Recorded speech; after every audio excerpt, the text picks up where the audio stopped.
Thank you for watching my video. I have a question. My question is, have you ever heard of Mohamed Ben Sulayem? Who's Mohamed Ben Sulayem? Hopefully I'm pronouncing his last name correctly. But I haven't heard of Mohamed Ben Sulayem as someone who's religiously watched every race in Formula One since 1997. I watched DTM, WRC, IMSA, WeatherTech, everything from Europe, Asia, the Middle East, even the Middle East, like the Dakar rallies. I've never heard of the name Mohamed Ben Sulayem prior to him being announced the new president of the FIA, replacing Todt. We all know about Todt. We know about Todt's dynasty with Ferrari, Todt, Ross Brown, and Michael Schumacher.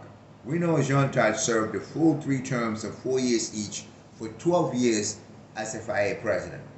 Then I hear the guy Mohamed Ben Sulayem, and I wanted to know, who is Mohamed Ben Sulayem?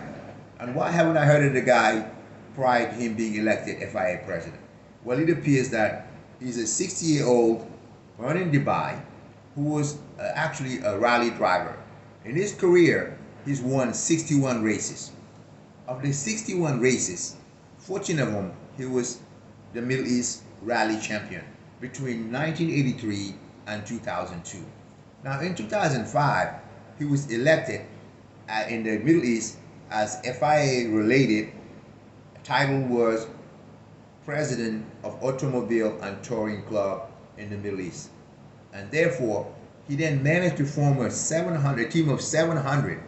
What the team of 700 came up with was actually a game changer.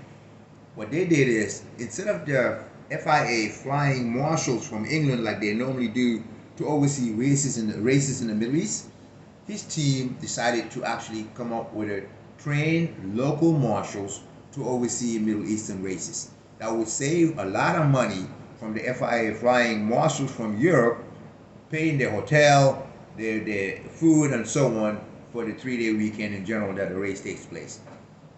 And then in 2008 and 2013, he actually became the FIA vice president.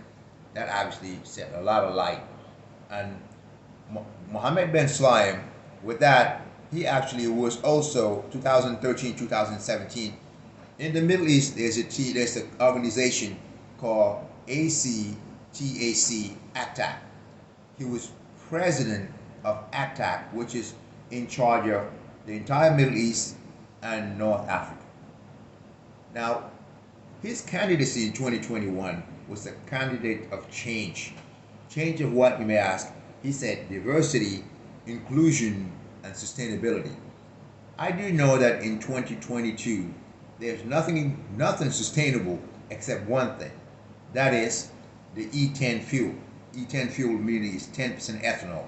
Today in America, anywhere you go, there's a 10% ethanol in your fuel required. So that is not something that is new, at least in this country.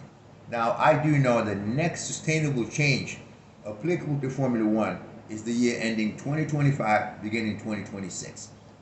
I go back to my first question. Have you heard of Mohamed Ben Sulayem? If you have, was it before he was elected president of the FIA? Would love to know. Thank you so much for watching this video. May God bless you. God, thank you.